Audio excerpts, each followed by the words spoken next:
Good morning, everyone. On this beautiful summer day, so nice to see some blue sky for a change.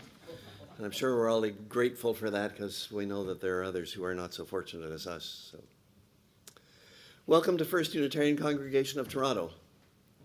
Our mission is to nurture connection, share life's joys and sorrows, and act for love and justice. We welcome you whether you're joining us from around the corner or around the world, and whether you're a longtime member of this congregation or visiting us for the first time. We often say you belong here because you are here. And what that means is that belonging is a sense of feeling in our bodies, of safety, power, wholeness, and welcome. And I hope that you all feel those things because I know that's the atmosphere that we strive to provide in this congregation. Jones is anxious to do his job. We gratefully acknowledge that we gather on the ancestral homelands of many Indigenous peoples from time immemorial, and we acknowledge that this is the traditional territory of the Wendat and Haudenosaunee peoples. Today we meet at 473 Oakwood Avenue in Toronto on the treaty lands and territory of the Mississaugas of the Credit First Nation, covered by the Toronto Purchase Treaty number 13, which was signed in 1805 with the British Crown. July 10th, a week ago last Friday, was the 199th anniversary of the signing of another treaty, the Huron Tract Purchase, which was signed by representatives of the British Crown and certain Anishinaabe peoples, plural. The territory described in this treaty covers over 2 million acres and includes the cities of Sarnia and Stratford, both communities which today host Unitarian Universalist congregations. As members of this congregation, we are treaty partners with responsibilities, endorsing the United Nations Declaration of the Rights of Indigenous Peoples and repudiating the doctrine of discovery and terra nullius. May we strive as individuals and as a congregation to be informed, to honor and care for the land, and to engage with integrity with Indigenous people. My name is Art Brewer. I'm a member of this congregation and your worship leader for today's service. I'm joined today by Interim Lead Minister Reverend Linda Thompson, pianist Gregory O, there he is over there, Director of Lifespan Religious Education Angela Klassen, who is presently on vacation but will join us virtually for our usual storytelling. Director of Congregational Music Dallas Bergen is also away at this time. AV engineer Matt Rideout, thank you Matt, is back there, and guest musician Stan Yak. Well, not really a guest because he's a member of our choir and a member of the congregation, but Stan will be singing one of my favorite hymns this morning, accompanied by Gregory on piano. I just have one announcement today. Some of our members have reported that they have received scam emails purportedly coming from Reverend Linda or other staff members. These emails request assistance or gift cards. Our ministers, our leaders, our staff will never, ever ask you to send money or gift cards. So if you have received one of these, please do not respond and delete it immediately. There's a welcome table outside the sanctuary doors where you can find information on what we do around here and how to get connected. And also you can register for our First Light e-newsletter by visiting our website. Thank you all for being part of the life of this congregation. And now as we begin our service, I invite Jones O, he's coming up now, to light our chalice. And for those online, if you have one nearby, please join with us in saying our chalice lighting words.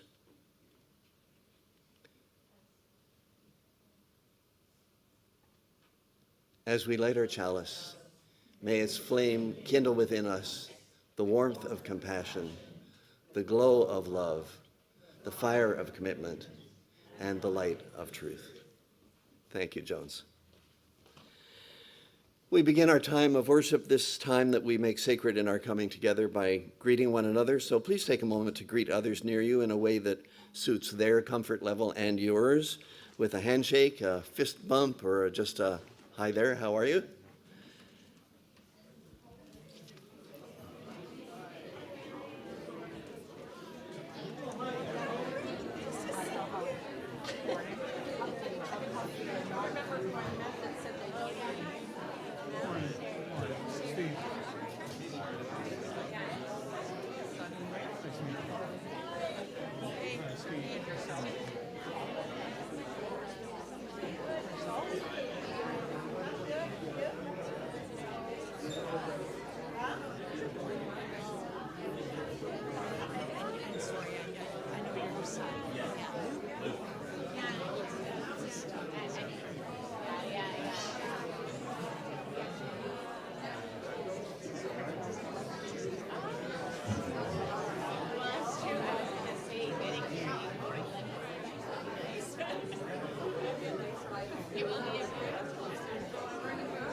I now invite you to remain standing or to rise as you are able and join. They're unruly. I invite you to remain standing or to stand as you are able and join in singing together our hymn number 6, Just As Long As I Have Breath.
Good morning, everyone. It's good to be here. Come, set down for a little while the burdens you have carried here. Leave behind the lists, the deadlines, the worries that tug at your attention. Today we gather not to accomplish, but to awaken. Not to hurry, but to notice. Not to escape the world, but to meet it with open hearts. Let us worship together, and let us share now in reading the words of the covenant of this congregation, which represents our highest aspirations. Love is our doctrine, the quest for truth is our sacrament, and service is our prayer. To dwell together in peace, to seek knowledge in freedom, to serve life, to the end that all souls shall grow into harmony with the divine. Thus do we covenant with each other and with all. We're going to have a virtual story now, and I would say that at the end of it, the children who want to go downstairs, thank you, Portia, she's going to accompany the children to where there are caregivers downstairs. Thank you. Beloveds online and in person, our time for all ages today is Wonder Walkers by Misha Archer. Misha won a Caldecott honor for the beautiful illustrations, a unique collage on every page, which she created using a variety of papers and ink and handmade stamps. It's also a book of mainly questions. I hope that you enjoy the collages and the questions.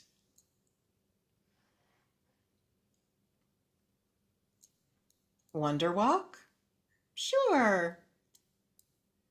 Is the sun the world's light bulb? Is fog the river's blanket? Do mountains have bones? Are forests the mountain's fur? I wonder. Me too. Are trees the sky's legs? Are branches trees' arms? Is dirt the world's skin?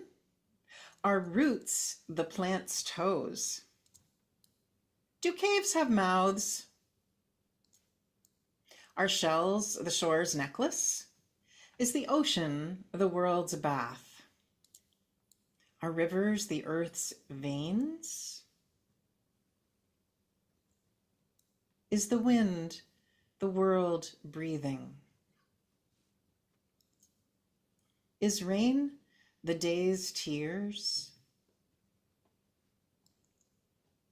Is the moon the world's nightlight? I wonder. Me too. That was Wonder Walkers by Misha Archer. Today in Children's Religious Education, my thanks go to Kelly Ferguson and Colin Morrissey.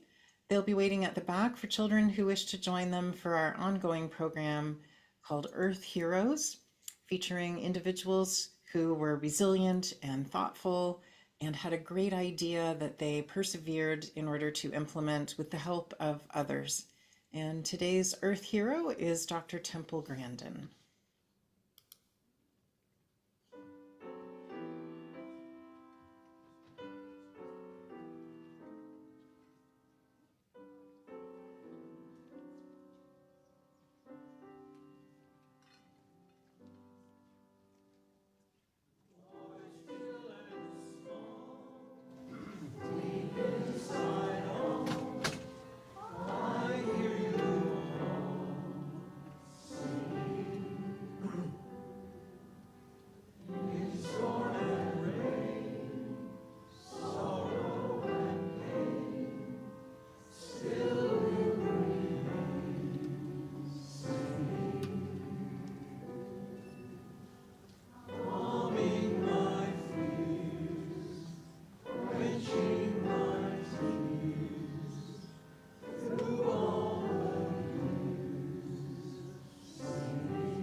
Let us take a few moments now in meditation or prayer.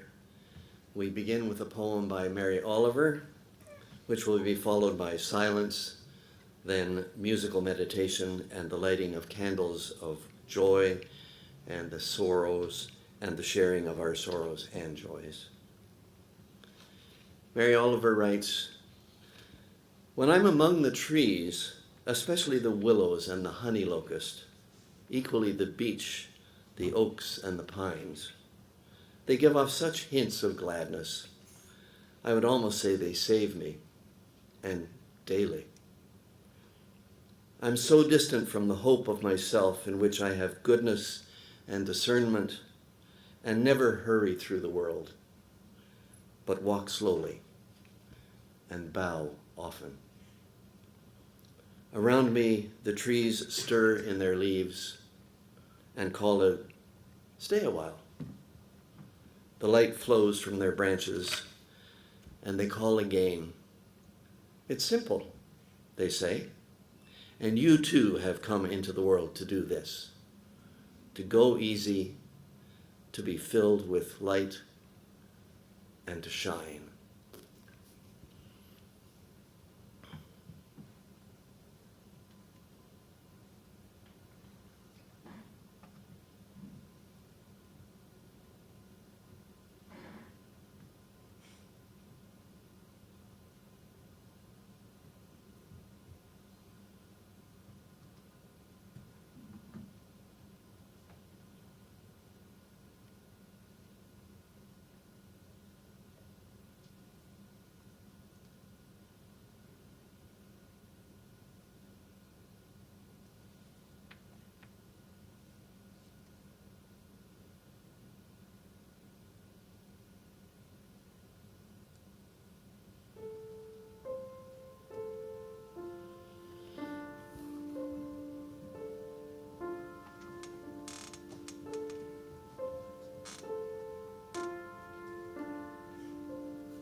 Worship, our time together, requires attention.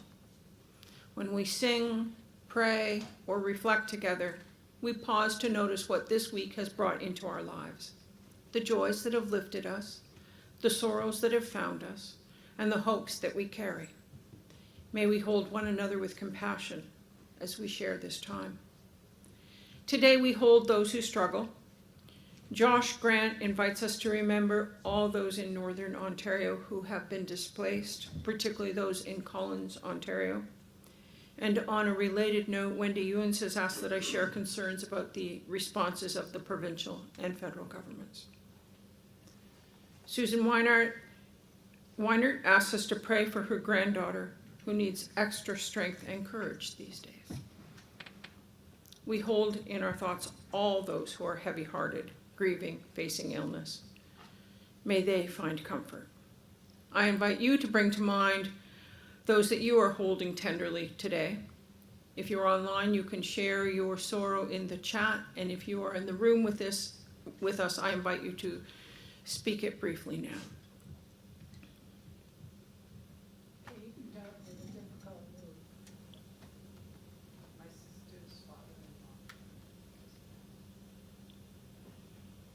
Friends battling cancer. Friends dealing with palliative diagnosis or people struggling with addiction and homelessness. Remembering with sorrow and joy my mother, who was born 114 years ago today.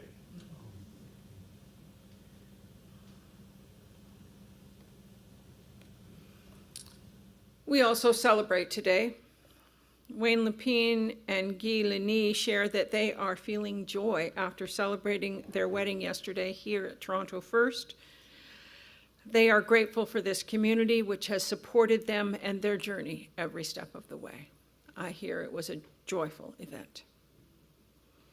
Life offers gifts and delight. May we cultivate gratitude. Please bring to mind all that you are holding gratitude for today. If you're online, share in the chat. And if you're in the room, please feel free to speak it briefly now. Reverend Alex, Connor, and Lydia are now living in Toronto. If you didn't hear that and they won't online, Reverend Alex, the new minister, they were received into Canada and are living in Toronto as of yesterday. Yay. The blue sky today bites in here today. Children who come to visit.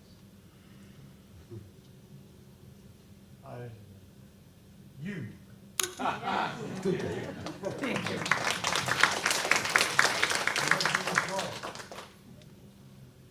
May all that is shared here strengthen and renew the bonds of this community. In joy and in sorrow, struggle and success, may we together embrace life's blessings and endure its challenges in the sacred hope that we grow stronger through both.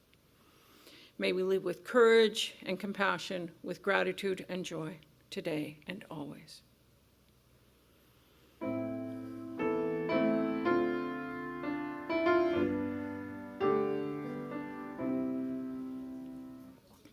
Spirit of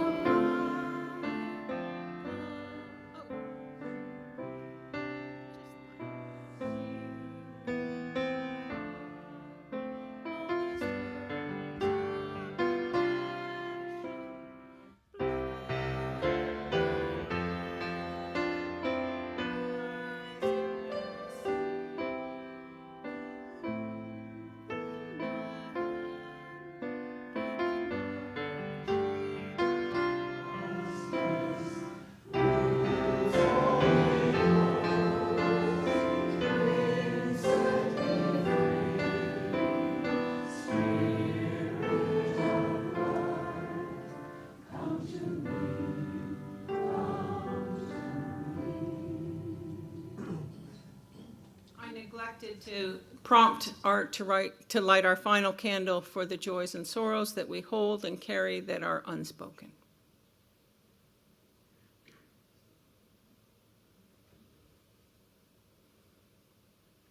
Thank you, Art. Before I move on to the reading, I want to share, if you are interested, next Saturday at 4 p.m. at the Hot Docs Theater, there is a documentary on Mary Oliver. How timely is that? Just one of life's little serendipitous joys. I'm going to read A Summer Day by Mary Oliver. She wrote, "Who made the world? Who made the swan and the black bear? Who made the grasshopper?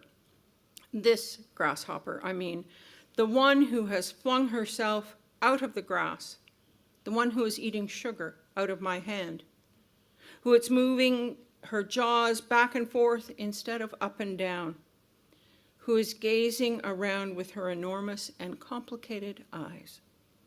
Now she lifts her pale forearms and thoroughly washes her face. Now she snaps her wings open and floats away.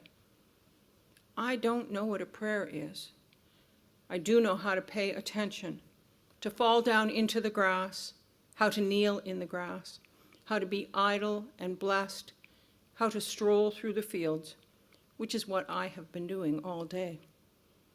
Tell me, what else should I have done? Doesn't everything die at last and too soon? Tell me, what is it you plan to do with your one wild and precious life? And let's sing together number 16, "'Tis a Gift to Be Simple."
Thank you.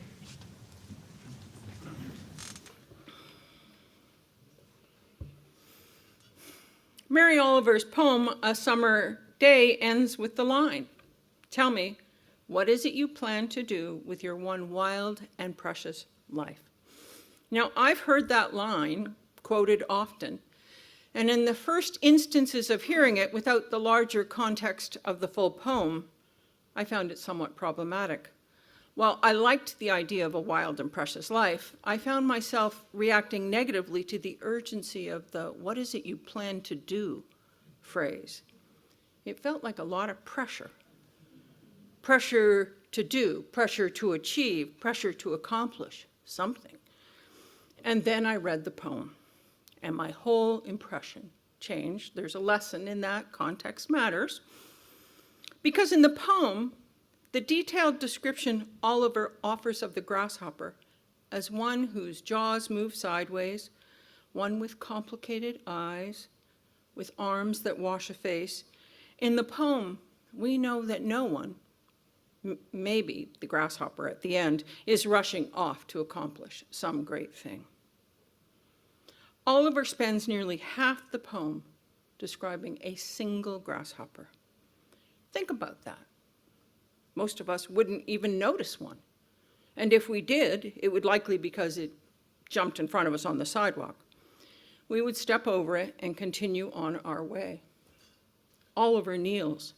She watches. She notices that its jaws move sideways.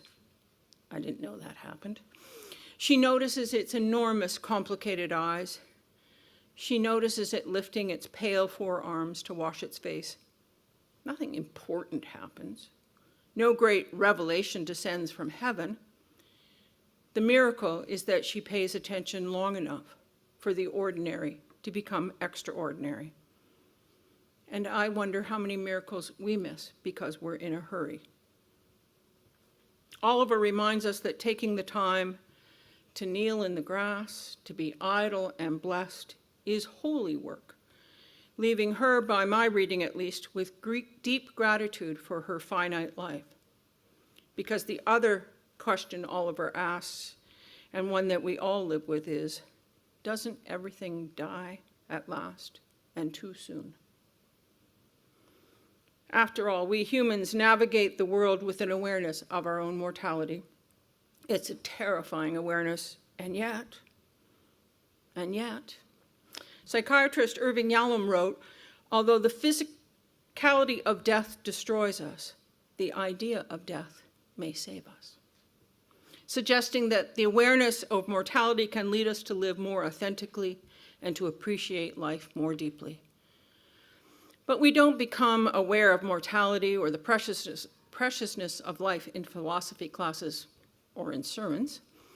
We discover it as children when our goldfish dies. We come to it again as adults in hospital rooms, at funerals, when a friend receives a diagnosis, when we realize our children are suddenly adults, when we hear a favorite song and remember someone who is no longer here to hear it with us. We don't need reminders that life is fragile.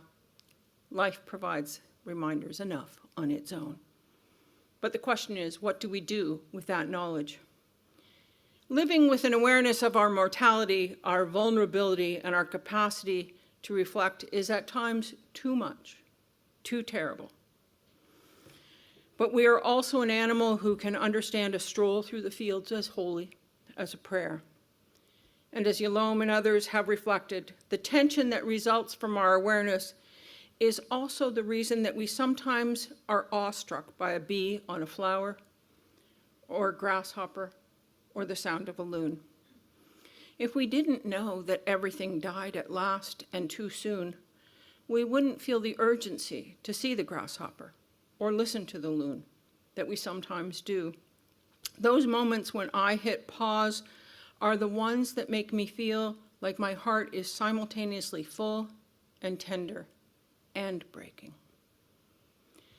Poets and wise ones have long reminded us that taking the moment to stop and pay attention is a powerful tool, one that helps us invite gratitude into our lives, even as it helps us reset our relationships, all of them. Consider, if you will, these few often cited sources. The first of these, Psalm 23, in the Jewish tradition referred to as a Tehillim, reads, "The Lord is my shepherd, I shall not want. He causes me to lie down in green pastures. He leads me beside still waters. He restores my soul." He restores my soul. Isn't that what we all long for? Isn't that what we all need? Notice it doesn't say he restores my soul while I'm checking one more email. It doesn't say restoration happens in the marketplace or the boardroom. It happens beside still waters. Ancient shepherds knew something practical. Sheep will not drink from rushing water. They need calm water to feel safe enough to drink. Perhaps we're not so different. We too need places where our nervous systems can settle, where our breathing can slow, where we remember that we are more than that which we produce. And yet we often rush past the green pastures, even the small one in the city park we pass as we move through our days. And then there's Walt Whitman. In his poem, Song of Myself, he wrote, "I loaf and invite my soul. I lean and loaf at my ease, observing a spear of summer grass." And then he moves to this, "hoping to cease, not till death." I love that phrase, invite my soul. Whitman doesn't command his soul. He doesn't organize it, optimize it, or schedule it. He invites it. Invitations cannot be rushed. They require space. I suspect that many of us have had days when our bodies arrived somewhere we were supposed to be, but our souls never quite caught up. For generations, spiritual teachers urge us to be still, to rest, to notice the lilies of the field, to keep Sabbath, to breathe. And today, neuroscience is catching up with those notions too. Brain scans show that mindfulness actually changes the physical structure of our brains. Medical studies demonstrate that meditation reduces anxiety and depression. Time in nature lowers stress. Rest improves memory, creativity, and emotional resilience. What the mystics intuited, science increasingly confirms. Human beings are not designed for constant striving. We flourish when our lives include rhythms of rest and work, attention, and stillness. There is a growing body of scientific research that offers proof of the lessons that the poets and the psalmists have been telling us. Regular periods of rest, mindfulness, and quiet reflection have measurable benefits for physical, mental, and I would add spiritual health. Studies have shown, as I say, that mindfulness has benefits, reducing stress, reductions in symptoms of anxiety and depression, pain management. And in 2011, it was shown that an 8-week mindfulness program resulted, as I say, in changes to our brains. We don't just invite and restore our souls when we rest. We change our brains. Isn't that amazing? But back to the poets. They offered more instruction on how we might navigate this business of being alive and knowing that we have expiry dates. We know, of course, that our lives are finite and precious. This being alive as a human is a bittersweet business. We live in a world in which work is required if we are to be fed, housed, and clothed. Rest is sometimes elusive, and truthfully, sometimes impossible. And yet, rest has the capacity to change our relationships with the natural world, with other people, and with ourselves. And I think maybe that's why summer has always carried a kind of spiritual invitation. Summer allows us to sit a little longer on the porch. We watch fireflies. If we're lucky, we listen to loons across a lake. We linger over conversations that would be hurried in the November cold. We discover, if only briefly, that the world keeps turning even when we stop moving so fast. Maybe those moments aren't interruptions to life. Maybe those are the moments in which we most fully inhabit it. Green pastures, still waters, a spear of grass, kneeling in the grass and strolling through fields. Maybe those are the moments in which we most fully inhabit our lives, in which we can ground ourselves, quite literally, so that we understand ourselves more fully as part of the interdependent web. Science reinforces it. We are more able to fully inhabit our lives when we can walk in nature. A 90-minute walk in nature lowered rumination, it reduced anxiety, reduced activity in the brain regions that are linked to depression and improved emotional well-being. So there's ample evidence and wisdom that points us in a direction. We all know this. And if it's all true, why do we not do it as much as we might think we should? One of the obstacles, I think, is that there's reality. We have bills to pay, jobs to attend to, people and relationships that require our attention. And I think in our culture, too often we confuse being busy with being important. Have you ever noticed how often the answer to the question, "How are you?" is answered by one word, busy? Busy has become a badge of honor. It suggests that we're needed, productive, engaged. There is, of course, absolutely nothing wrong with work. It's a necessary reality for many, and work can be meaningful. There is satisfaction in caring for children, tending gardens, volunteering in our communities, earning a living, making meals, showing up for one another. Work is one of the things that gives shape and purpose to our days. But the problem comes when busyness ceases to be something we do and instead becomes something we are. Somewhere along the way, many of us absorbed the idea that our value lies in our usefulness. If we're resting, perhaps we should be folding laundry. If we're sitting on the porch, perhaps we should be weeding the garden. I'll put up my hand on that one. If we're watching the birds at the feeder, perhaps we should be answering one more email. The voice is familiar, isn't it? It whispers that we have not done enough, that we are not enough. It is a demanding voice, unlike Mary Oliver's grasshopper. It never seems to rest. And I think that's one of the reasons, that voice, is why Sabbath traditions have always seemed challenging to me. Theoretically, I like the idea. But they insist that there is one day, or one afternoon, or 1 hour in which we ought to refuse to measure ourselves by our productivity. Sabbath reminds us that we are human beings before we are human doings. That's not laziness, it's resistance.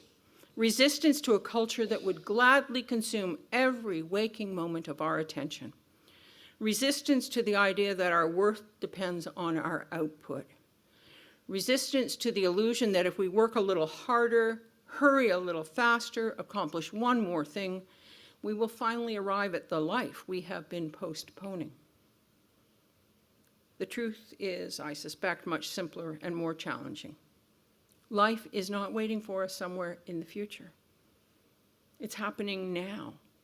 And the reality is that spending a day beside still water or watching a grasshopper is as challenging as anything else that we can imagine.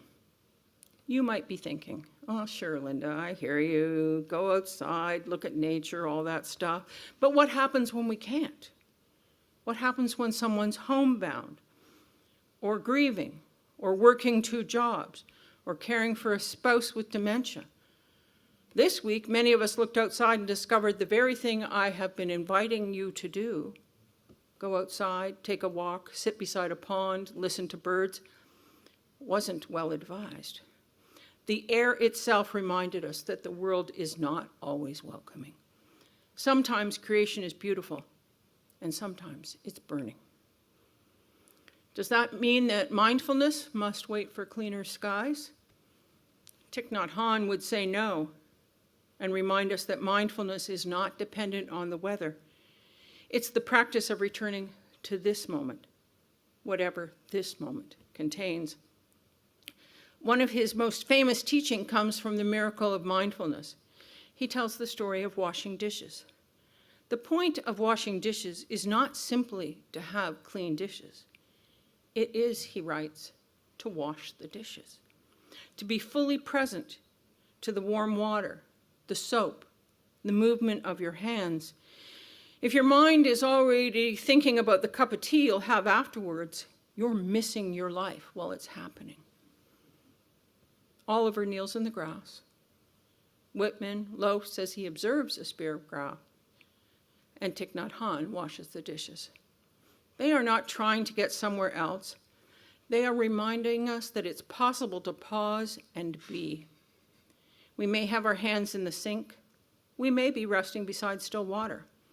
Sure, a piece of nature might make it easier to cultivate mindfulness and gratitude and well-being.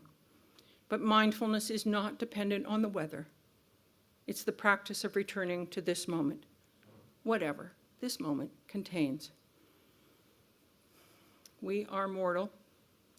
We know that everything dies, and as Oliver writes, too soon. We can lament that, or we can remember that we have this moment. We can pay attention to this moment, turning to what is in front of us, whether that's the grasshopper, the breeze in the trees, or the beautiful and fragile world. Paying attention is not turning away from relationships or the world. It is turning towards them. We cannot love what we fail to notice. We cannot grieve what is being lost if we have never learned to cherish it. We are interconnected. We talk about that a lot here, but mindfulness really helps us understand it. A fire, or many fires a few hundreds of kilometers away, changes the air we breathe, and we understand the connection to the people, the trees, and the animals most directly affected. It's not just theology, this interconnected web. It's reality. There are moments, aren't there?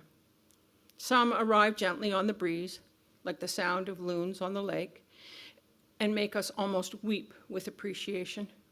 Others announce themselves with urgency, like the orange noonday sun I saw earlier this week, making us weep instead with sadness and outrage. Mary Oliver asks, what is it you plan to do with your one wild and precious life? I don't think she's asking us to become famous. I don't think she's asking us to become endlessly productive. I wonder if she's making a quieter question. Will you be here for it? Will you notice it? Will you let yourself be astonished by it? Will you love it enough to grieve what is being lost? Will you love it enough to protect what remains? Will you allow yourself now and then to be led beside still waters, to loaf and invite your soul, to wash the dishes, to listen for the loon, to kneel beside the grasshopper? Because perhaps the first and most important thing we can do with our one wild and precious life is simply to be fully present for it. Let's take a few breaths in reflection.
Below me I feel no motion, standing on these mountains and plains, far away from the rolling ocean. Still my dry land heart can say, I've been sailing all my life now, never harbor or port have I known. The wide universe is the ocean I travel, and the earth is my blue boat home.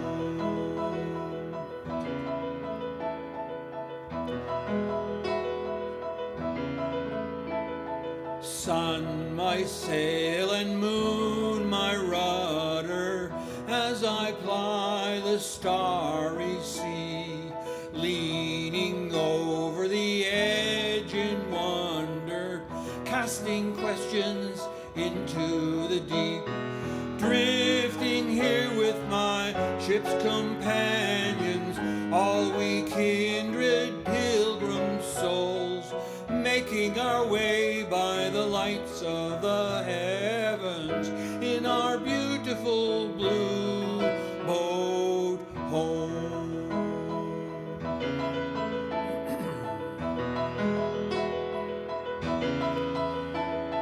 I give thanks to the waves above me, hail the great winds urging me on, greet the infinite sea before me, sing the sky my sailor's song.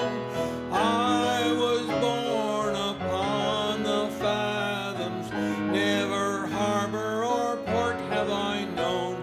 The wide universe is the ocean I travel, and the earth is my blue boat home. The wide universe is the ocean I travel, and the earth is my blue boat home.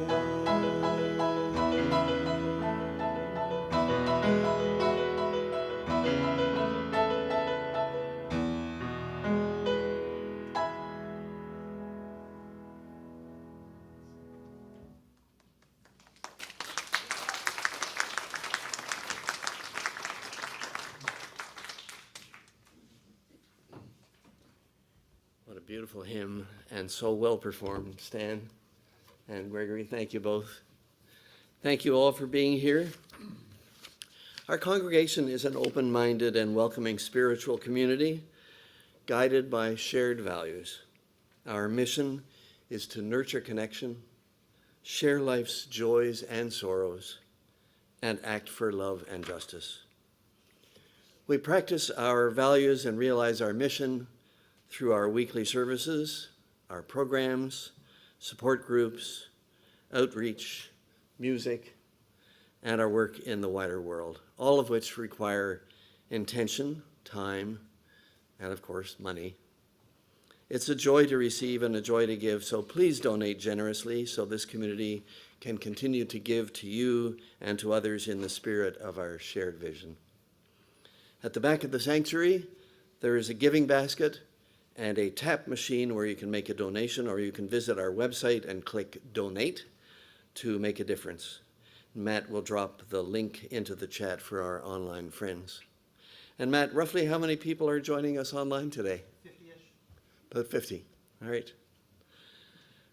Thank you for your generosity, and will you rise now, please, in body or spirit, and join me in singing hymn 1007, There's a River Flowing in My Soul.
Thank you everybody for being here with us today. We hope you have found connection and meaning, and we hope you are able to join us again, if not next week, soon.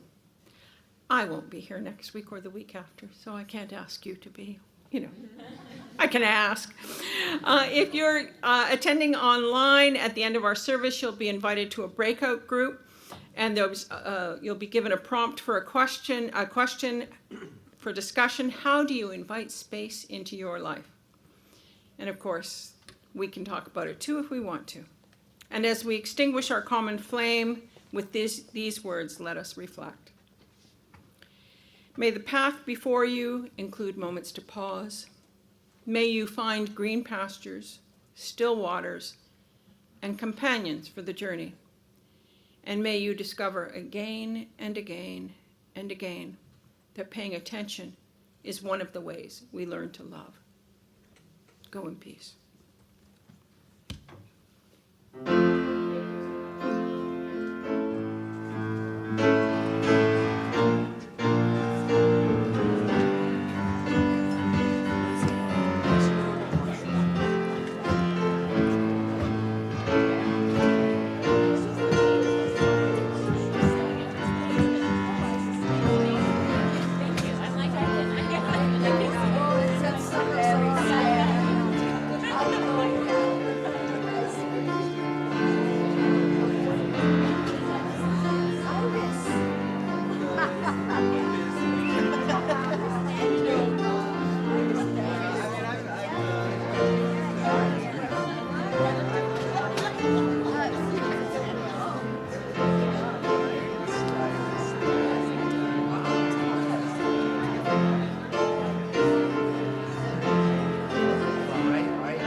Walkers.